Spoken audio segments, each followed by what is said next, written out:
こんにちは、柴崎です。今日は水彩でね、こちらの絵を描きますよ。よろしければね、評価とチャンネル登録をお願いします。いいお天気ですね。ご覧ください。白木蓮が満開に咲きました。ね、豪華でしょ。今だけの、本当に春、今だけの花ですね。でも、花の命は短いんですね。もうこうやってね、散り始めてます。なので、今、ね、咲いてるこの白木蓮、ちょっと題材として描いてみたいと思います。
はい、書き上がりました。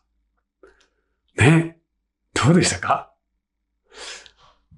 もう、春の先駆けっていう感じでね、白毛花蓮はとっても素敵ですね。まあ、白い花なんですけども、よく観察すると、こう、微妙にピンクだったりして、なんか素敵なんですよね。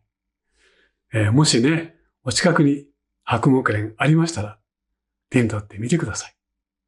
はい。今回もね、最後までご覧くださって本当にありがとうございました。またすぐにね、違う作品であなたとお会いしたいと思います。それまでお元気でね。はい。それではまた。